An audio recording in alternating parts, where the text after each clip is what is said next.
Hello दोस्तों, नमस्ते, राम राम। मैं हूं अमित चौधरी। स्वागत है आपका आपके अपने यूट्यूब चैनल अमित सर जी के में।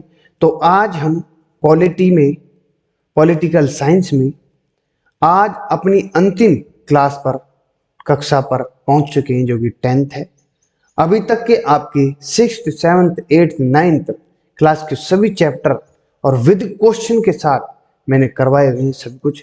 वो सैटरडे संडे में आप प्रॉपर तरीके से आपको करवा चुका हूं सब कुछ। ठीक है, तो आज हम 10th क्लास का फर्स्ट चैप्टर जानेंगे। ठीक है, जो कि मोस्ट इंपोर्टेंट है जीके के अंदर, पॉलिटी में ये चैप्टर सभी। ठीक है, 10th क्लास के। तो आप चलते हैं सीधा फर्स्ट स्लाइड के अंदर। ठीक है, सत्ता की साझेदारी के बारे में जानेंगे। पावर शेयरिंग, सत्ता की साझेदारी, किस प्रकार सत्ता चलती है, किस किस की साझेदारी होती है, ये सारी चीजें महत्वपूर्ण हो जाती हैं आपको जानने में। ठीक है, आज हम अपनी स्लाइड में अपने इस कक्षा में क्या पढ़ेंगे? भारत में सत्ता की साझेदारी, पावर शेयरिंग इन इंडिया, और सत्ता की साझेदारी के रूप पढ़ेंगे, और विभिन्न प्रकार के दबाव समूह के बीच सत्ता के बंटवारा को पढ़ेंगे, जो कि मोस्ट इंपोर्टेंट है। थोड़ा सा मैं बता दूं कि सत्ता की साझेदारी होती क्या है। ठीक है, जब किसी शासन व्यवस्था में कोई भी शासन हो, उसकी व्यवस्था के अंतर्गत हर सामाजिक समूह और समुदाय की भागीदारी सरकार में होती है, तो उसे सत्ता की साझेदारी कहा जाता है। सिंपल लैंग्वेज है, कोई दिक्कत नहीं होगी। ठीक है, जिसमें हर सामाजिक, हर समाज और हर समुदाय के लोग अपनी भाग आप बढ़ चढ़कर भाग लेते हैं एक सरकार का निर्माण करने के लिए। ठीक है, वही एक सत्ता की साझेदारी कहलाती है। ठीक है, तो थोड़ा सा नेक्स्ट स्लाइड पर चलते हैं। लोकतंत्र का मूल तंत्र है सत्ता की साझेदारी। सिंपल, किसी भी लोकतांत्रिक सरकार में हर नागरिक का हिस्सा होता है। यह हिस्सा भागीदारी के द्वारा संभव हो पाता है। अगर भाग नहीं लगो तो कोई असंभव है सब कुछ। इस प्रकार का शासन व्यवस्था में नागरिकों को इस बात का अधिकार होता है कि शासन के तरीकों के बारे में उनसे सलाह ली जाए। क्या सलाह ली जाए? ठीक है, भारत में सत्ता की साझेदारी कैसे होती है? Power sharing in India. Bharat में लोकतांत्रिक शासन व्यवस्था है, जो कि लोगों के द्वारा चुनी गई सरकार होती है। यहाँ के नागरिक सीधे मताधिकार के माध्यम से अपने प्रतिनिधि को चुनते हैं, और लोगों द्वारा चुने प्रतिनिधि एक सरकार को चुनते हैं। बिल्कुल सही। इस तरह से एक चुनी हुई सरकार रोजमर्रा का शासन चलाती है और नए नियम बनाती है, या पुराने नियम और कानूनों को संशोधन करती है, जो समाज के लिए, जो लोगों के लिए, जो देश के हित में हो। ठीक है, अभी तक की सारी चीजें क्लियर हो चुकी होंगी। नेक्स्ट है, किसी भी लोकतंत्र में हर प्रकार की राजनीतिक शक्ति का स्रोत प्रजा होती है। यह लोकतंत्र का एक मूलभूत सिद्धांत है। ऐसी शासन व्यवस्था में लोक स्वराज की संस्थाओं के माध्यम से अपने आप होती है। ठीक है, पर विश्वास शासन करती है। ठीक है, एक समुचित लोकतांत्रिक सरकार में समाज के विविध समूह और मतों का उचित सम्मान दिया जाता है। जन नीतियों के निर्माण में हर नागरिक की आवाज सुनी जाती है। अगर नागरिक की आवाज नहीं सुनी जाती तो आपको पता है कहां पर जाओगे, आपके अधिकार का उल्लंघन होगा। किसी चीज की मांग या जरूरत नहीं पूरी होती तो आपको पता है, मैंने बता रखा है प्रॉपर तरीके से। आपके किसी भी अधिकार का उल्लंघन हो रहा है तो article 226 high court and article 32 supreme court. ठीक है, बताया हुआ मैंने सब चीज के बारे में प्रॉपर पहले चैप्टरों में। ठीक है, जिस बच्चे को ये लग रहा है कि ये समझ में नहीं आ रही, वो पीछे की सारी क्लासेस देखे। और अब तो ये निचोड़ है बिल्कुल। ठीक है, लास्ट 10 चल रहा है, 10th क्लास का फर्स्ट चैप्टर आपके सामने है। ठीक है, नीतियों के निर्माण में हर नागरिक की आवाज सुनी जाती है। इसलिए लोकतंत्र में यह जरूरी हो जाता है कि राजनीतिक सत्ता की बंटवारा अधिक से अधिक नागरिकों के बीच हो। ठीक है, सत्ता का साझेदारी की आवश्यकता, नीड फॉर पावर शेयरिंग। समाज में सौहार्द और शांति बनाए रखने के लिए सत्ता की साझेदारी जरूरी है। इससे विभिन्न सामाजिक समूह के में टकराव को कम करने में मदद मिलती है। किसी भी समाज में बहुसंख्यक के आतंक का खतरा बना रहता है। बहुसंख्यक मतलब जो उच्च जाति के लोग हैं उनको। बहुसंख्यक का आतंक न केवल अल्पसंख्यक जो नीची जाति के लोग हैं समूह को तबाह करते हैं, बल्कि स्वयं को ही तबाह करता है। ना कि अल्पसंख्यकों पर असर पड़ता है, बल्कि उन पर खुद पर भी पड़ता है बहुसंख्यक। जैसे कि किसी देश में किसी समुदाय के ज्यादा मात्रा है, जैसे हमारे हिंदुस्तान में हिंदू हैं, ठीक है, इसी प्रकार के उदाहरण ले लो आप, और बाकी के कम कम है थोड़े थोड़े, ठीक है, सिख ईसाई है मुसलमान जो भी है, ठीक है, तो उनको हम अल्पसंख्यक कहेंगे और इनको बहुसंख्यक कहेंगे, हिंदुओं को, ठीक है, ज्यादा मात्रा में। तो उसी चीज का उदाहरण ले लो आप अपने दिमाग में, बल्कि स्वयं को भी तबाह करते हैं। सत्ता की साझेदारी के माध्यम से बहुसंख्यक के आतंक में बचा जा सकता है, सत्ता के माध्यम से, ठीक है, नियम कानून के माध्यम से।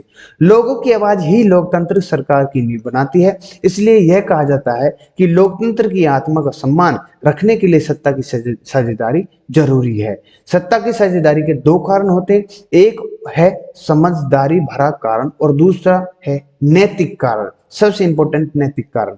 सत्ता की साझेदारी का समझदारी भरा कारण है कि समाज में टकराव और बहुसंख्यक का आतंक को रोकना, ठीक है, समाज में टकराव ना हो और बहुसंख्यक जो उनको डोमिनेट करते हैं, जो अल्पसंख्यक लोग हैं, उनको रोकना। सत्ता की साझेदारी एक नैतिक कारण है कि लोकतंत्र की आत्मा का अक्षुषण रखना, ठीक है, सबसे पहले इंपॉर्टेंट ये है, उसका सम्मान करना।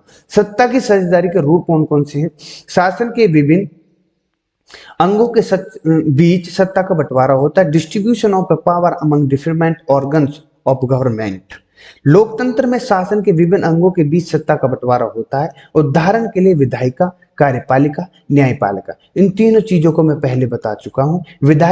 विधायिकाएं में से ही कार्यपालिका बनती है आपकी, ठीक है, चुने कुछ गिने चुने लोग होते हैं। विधायिका कानून बनाती है और कार्यपालिका कानून को लागू करती है। उसके बाद न्यायपालिका उस कानून का उल्लंघन न हो, किसी प्रकार को समाज को, किसी देश के हित में अगर वो ठीक है तो चलेगा, नहीं तो न्यायपालिका उसको खारिज कर देती है, जो भी नियम कानून बनाती है, ठीक है। कोई दिक्कत यहाँ पर, कोई समस्या, कैसी भी कोई दिक्कत आई इन कमेंट मुझे बता दिया करो। नेक्स्ट है, इस प्रकार के बंटवारे में सत्ता के विभिन्न अंग एक ही स्तर पर रहकर अपनी शक्तियों का प्रयोग करते हैं, इसलिए इस प्रकार के बंटवारे में क्षैतिज बंटवारा कहते हैं, ठीक है। शासन के विभिन्न अंगों के बीच सत्ता के बंटवारे से सुनिश्चित हो जाता है कि शासन के किसी भी एक अंग के पास असीमित शक्ति न हो। यह विभिन्न संस्थानों के बीच शक्तियों के संतुलन को सुनिश्चित करता है। अगर एक के पास हो जाता है तो केंद्रीकरण होने लगता है, ठीक है। केंद्रीकरण का मतलब वही राजतंत्र का मतलब, अपना ऑर्डर, अपना खुद से रिलेटेड, मतलब पहले जो राजा महाराजा हुआ करते थे अपने घर में नियम कानून बनाए और वही लागू कर दिए, ठीक है, वो होता था राजतंत्र। और वंशानुसार मैंने पहले प्रॉपर तरीके से बताया, जो वंशानुगणत होते हैं वो राजतंत्र होता है, ठीक है। लोकतंत्र की सरकार हमारे बीच में जो कि संतुलन सरकार है, ठीक है, बिल्कुल सभी वर्गों में बटा हुआ है सब कुछ। कार्यपालिका सत्ता का उपयोग करती है लेकिन वह संसद के अधीन होती है और संसद को कानून बनाने का अधिकार प्राप्त होता है, लेकिन उसे जनता का जवाब देना होता है। न्यायपालिका इन दोनों से स्वतंत्र होती है। मैंने बोला है ना, न्यायपालिका का काम होता है यह देखना कि विधायिका और कार्यपालिका सभी नियमों को सही ढंग से पालन कर रही है या नहीं कर रही, बताया ना मैंने अभी आपको को, ठीक है। नेक्स्ट है, विभिन्न सत्रों पर सत्ता का बंटवारा, power distribution and different levels. Bharat जैसे विशाल देश में सरकार चलाने के लिए जरूरी हो जाता है कि सत्ता का विकेंद्रीकरण हो। भारत सरकार के दो मुख्य सत्रों में बांटा गया है, केंद्र सरकार और राज्य सरकार, प्रॉपर दो सरकार। केंद्र सरकार पूरे राष्ट्र की जिम्मेदारी होती है, ठीक है, और गणराज्य की विभिन्न इकाइयों की जिम्मेदारी राज्य सरकार पर होती है। दोनों सरकार को अधिकार क्षेत्र में अलग अलग विषय आते हैं, कुछ ऐसे विषय भी होते हैं जो साझा लिस्ट में रहते हैं, ठीक है। ये सारी चीजें मैं आपको जब आर्टिकल पढ़ाऊंगा, जब प्रॉपर तरीके से आपको मैं बता दूंगा, ठीक है, आपको कोई दिक्कत नहीं होगी, जिन पर राज्य और केंद्र सरकार के दोनों का अधिकार होता है, ठीक है। सामाजिक समूह के बीच सत्ता का बंटवारा। भारत विविधताओं से भरा देश है। मैंने सबसे पहला चैप्टर विविधता का ही है। मैंने आपको प्रॉपर तरीके से बताया है कि विविधता क्या है। यहाँ अनेक सामाजिक और भाषाई और जातीय समूह हैं। इन विभिन्न समूहों के बीच भी सत्ता का बंटवारा होता है। समाज के पिछड़े वर्ग को आरक्षण दिया जाता है और ताकि सरकार तंत्र में उनका सही प्रतिनिधित्व हो सके। और उदाहरण के लिए जैसे कि अल्पसंख्यक समुदाय, अन्य पिछड़ी जातियां हैं, अनुसूचित जातियां हैं, ठीक है, अनुसूचित जनजातियां हैं, ये लोग सरकारी नौकरियों में आरक्षण प्राप्त होते हैं। ये सब चीज अलाउड है ना, ठीक है। विभिन्न प्रकार के दबाव समूह के बीच सत्ता का बंटवारा कैसे हो, power sharing among different types of pressure groups, ठीक है। सत्ता का बंटवारा विभिन्न राजनीतिक पार्टियों के बीच होता है। सबसे बड़ी राजनीतिक पार्टी या सबसे बड़े राजनीतिक गठबंधन को शासन करने का मौका मिलता है, जैसे आज के समय में बीजेपी है और हमारे प्राइम मिनिस्टर मोदी जी हैं, ठीक है। बची हुई पार्टियां विपक्ष का निर्माण करती है और विपक्ष का काम होता है यह सुनिश्चित करना कि सत्तारूढ़ पार्टी लोगों की इच्छा के अनुसार काम कर रही या नहीं कर रही, ये चीजें कुछ देखती है। जो विपक्षी पार्टी जैसे कांग्रेस होगी, ठीक है, विभिन्न राजनीतिक पार्टियों के लोग विभिन्न कमेटियों के अध्यक्ष बनते हैं और यह राजनीतिक पार्टियों के बीच सत्ता की साझेदारी का एक अच्छा उदाहरण है। ठीक है, राजनीतिक पार्टियों के अलावा देश में कई दबाव समूह होते हैं। उदाहरण के लिए छात्र संगठन होता है, मजदूर यूनियन होती है आदि। ऐसे संगठनों के प्रतिनिधि कई नीति निर्धारक अंगों को भाग बनते हैं और इस तरह के दबाव समूह को भी सत्ता की साझेदारी मिलती है। ठीक है, सारी चीजें इंपॉर्टेंट है, समझ में आ गई होंगी आपको। ठीक है, कोई दिक्कत नहीं है ना। चल सीधे चलते हैं हम क्वेश्चनों की तरफ जो कि मोस्ट इंपोर्टेंट है। ठीक है, मैंने इन क्वेश्चनों में काफी बाहर के देशों को बताया हुआ, उसमें बताया है कि अगर वहां पर किसी अल्पसंख्यक या बहुसंख्यक की ज्यादा मात्रा है तो वहां पर कैसे किस प्रकार से रहा जाता है या किस प्रकार की सरकार बनती है, वो सारी चीजें मैं आपको इन क्वेश्चन में बताऊंगा।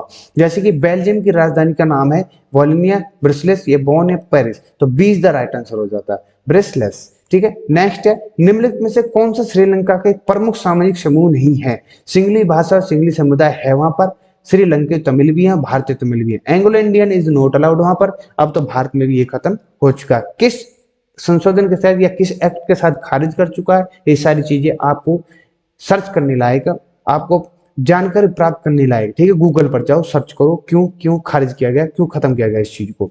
नेक्स्ट क्वेश्चन है थर्ड, 1956 में पारित का एक अधिनियम द्वारा किसी भाषा को श्रीलंका की एकमात्र आधिकारिक भाषा किया गया था, वह तमिल है, सिंगली है, अंग्रेजी है, हिंदी है? तो आई थिंक वो सिंगली भाषा है, singly is the right answer हो जाती है। नेक्स्ट क्वेश्चन पर चलते हैं। नेक्स्ट क्वेश्चन आपके सामने ये रहा, क्या हुआ, हाँ, फोर्थ क्वेश्चन, श्रीलंका के किस भाग में श्रीलंकाई तमिल ज्यादा रहते हैं? उत्तर और दक्षिण में, उत्तर और पूर्व में, पूर्व और पश्चिम में, दक्षिण और पूर्व में, उत्तर पूर्व में? अब ये बताना आपको कठिन हो जाता है क्योंकि मैंने थोड़ा सा ज्यादा डीपली दे दिया। उत्तर और पूर्व इज द राइट आंसर हो जाता है इसका। ठीक है, डी इज द। ज्यादातर सिंगली भाषा के लोग किस धर्म को मानते हैं? बौद्ध, हिंदू, मुस्लिम, ईसाई? तो बौद्ध इज द राइट आंसर हो जाता है। तो बौद्धिज्म वहां पर अधिक मात्रा में रहते हैं, कहां पर? श्रीलंका में। निम्नलिखित में से किस देश में शक्तियों का संघीय विभाजन है? भारत में, बेल्जियम में, श्रीलंका में, ए या बी दोनों में? इसमें D is the right answer हो जाता है आपके सामने। ठीक है, कोई दिक्कत? अब नेक्स्ट चलते हैं, इनमें से कौन सा कथन गलत है? बेल्जियम और श्रीलंका लोकतंत्र है, दोनों ने समान रूप से पावर शेयरिंग के सवाल को निपटाया, बेल्जियम में नेताओं ने महसूस किया कि सभी समुदायों की भावनाओं के हितों को सम्मान करने में एक देश को एक संभव थी, या श्रीलंका में बहुसंख्यक समुदायों ने दूसरों पर अपना वर्चस्व कायम किया और साझा करने में इनकार कर दिया? कौन सा इंपॉर्टेंट है, कौन सा लगता है आपको? ये सारी चीजें मैंने इसलिए यहाँ में डाली है कि एक एनसीईआरटी, उसमें तो सारे श्रीलंका और बेल्जियम के दोनों एग्जांपल दिया है प्रॉपर तरीके से। ठीक है, अब प्रॉपर आप मैं इतनी कोशिश करूंगा कि आप मेरे द्वारा इन क्वेश्चन में समझ जाओ कि वहां पर किस वर्ग के लोग रह रहे हैं, कौन सी भाषा बोलते हैं, या कौन सी चीज इनमें से इंपॉर्टेंट है। ठीक है, अब यहाँ पर गलत पूछी है तो गलत कौन सा हो जाता है इसमें? ये है, B is the right answer हो जाता है। दोनों ने समान रूप से पावर शेयरिंग के सवाल को निपटाया। ठीक है, और सभी ठीक हो जाते हैं यहाँ पर। नेक्स्ट है, पावर शेयरिंग ठीक है क्योंकि यह सामाजिक समूह के बीच संघर्ष को बढ़ाता है, या राजनीतिक व्यवस्था को स्थिरता को बढ़ाता है, या यह सामाजिक समूह के बीच संघर्ष की संभावना को कम करता है, या इससे हिंसा होती है? तो I think C is the right answer हो जाता है इसका। ठीक है, नेक्स्ट क्वेश्चन है, निम्नलिखित में से कौन श्रीलंकाई तमिलों की शुरुआती मांग में से एक नहीं था? एक अधिकारी भाषा के रूप में तमिल की मान्यता, क्षेत्रीय स्वायत्ता, रोजगार और शिक्षा हासिल करने के लिए अवसर समानता, या एक स्वतंत्र तमिल ईलम का निर्माण? ये नहीं था। ठीक है, और सभी थे इसमें। 1950 और 60 के दशक के दौरान बेल्जियम में डच भाषी और फ्रांसीसी भाषी समुदाय के बीच तनाव का कारण क्या था? दोनों समुदायों ने विशेष शक्तियों की मांग। यहाँ पर क्या है कि बेल्जियम और जो श्रीलंका मैंने जो यहाँ दिए हैं, यहाँ पर अधिक मात्रा में बहुसंख्यक थे और अदर जो अल्पसंख्यक थे वहां पर डोमिनेट किया जा रहा था। ठीक है, इन चीजों को मैं इन क्वेश्चन के माध्यम से बता रहा हूँ कि कैसी स्थिति वहां पर पनपी थी और किस प्रकार की वहां पर सरकार रही है और रहती है। ठीक है, ये सारी चीजें आपको दिमाग में आ रही होंगी। ठीक है, फ्रांसीसी भाषा समुदाय बहुसंख्यक डच भाषी समुदायों की तुलना में अधिक समृद्ध और शक्तिशाली थे, या बहुसंख्यक डच भाषाई समुदाय अल्पसंख्यक फ्रांसीसी और भाषाई समुदाय की तुलना में अधिक समृद्ध और शक्तिशाली थे, या दोनों ने समान रूप से पावर शेयरिंग के सवाल को निपटाया, या सामाजिक आर्थिक मामले में दोनों समुदाय समान थे और इससे फ्रांसीसी भाषा समुदाय द्वारा नाराज थी? कौन सा आंसर लगता है आपको इनमें से?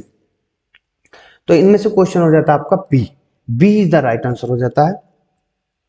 फ्रांसीसी भाषा समुदाय बहुसंख्यक डच भाषा समुदाय की तुलना में अधिक समृद्ध और शक्तिशाली था। ठीक है, सिंपल है।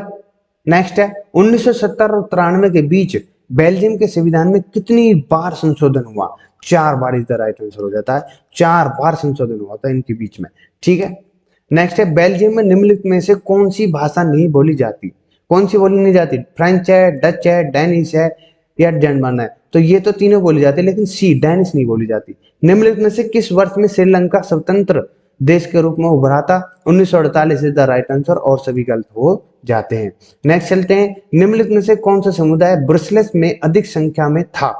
French speaking, Dutch speaking, German speaking, इनमें से कोई नहीं। तो ब्रुसेल्स की बात हो रही है, और ब्रुसेल्स किसकी राजधानी है आपकी? बेल्जियम की। बेल्जियम में कौन सी भाषा बोली जाती है? तो फ्रेंच अधिक मात्रा में बोली जाती है, French speaking is the right answer. Belgium में समुदाय सरकार का चुनाव कौन करता है? केवल एक भाषा समुदाय से संबंधित लोग, बेल्जियम के नेता, पूरे देश के नागरिकों के द्वारा, या बेल्जियम संविधान को? तो इसमें ए इज द राइट आंसर हो जाता है, दे रखा भी है केवल एक भाषाई समुदाय से संबंधित लोग। वही बात आ रही है, बहुसंख्यक वाली बात आ रही है, और ज्यादा मात्रा में जिसकी संख्या ज्यादा है वो डोमिनेट कर रही है सभी चीजों को लेकर के। तो आपके दिमाग में सारी चीजें आ रही होंगी, इसमें कोई दिक्कत नहीं है। ठीक है, नेक्स्ट क्वेश्चन आपके सामने 17, निम्नलिखित में से किस देश में बहुसंख्यवाद का सिद्धांत नागरिक युद्धों का कारण बना? पाकिस्तान, श्रीलंका, बेल्जियम या भारत? तो बी बेल्जियम, वो श्रीलंका, सॉरी। ठीक है, श्रीलंका बना बहुसंख्यवाद सिद्धांत नागरिक युद्ध का कारण मैन। ठीक है, आमतौर पर बेल्जियम में कौन सी दो भाषाएं बोली जाती हैं? फ्रेंच और अंग्रेजी, फ्रेंच ये डच अंग्रेजी या फ्रेंच डच? तो ये फ्रेंच और डच दोनों भाषाएं बोली जाती है प्रॉपर तरीके से। कहां पर आपकी, कहां पर बोली जाएंगी? बेल्जियम में। ठीक है, तो इसी के साथ मेरी क्लास यहीं पर समाप्त होती है, और आशा करता हूं आज जो फर्स्ट चैप्टर था सत्ता की साझेदारी आपके समझ में आई होगी। क्या क्या चीजें हमारे भारत में, बहुत ही एक लोकतंत्र देश है जो कि मोस्ट इंपोर्टेंट है, बहुत ही अच्छे तरीके से हमारा लोकतंत्र चल रहा है। ठीक है, इतने वास्ट, इतना पॉपुलेशन के साथ और इतनी विविधताओं के साथ हमारा भारत एकजुट होकर के अपने नियम और अपने संविधान पर निर्भर होकर के चल रहा है हमारा भारत। ठीक है, आज भी आसपास के पड़ोसी देशों को देख लो कैसे उजड़े पड़े हैं वो। ठीक है, एक संविधान न होकर के और संविधान का पालन न करके। ठीक है, तो इसी के साथ मैं विदा लेना चाहता हूँ। नमस्ते, राम राम, जय हिंद, जय भारत, और लगन से पढ़ते रहो बस।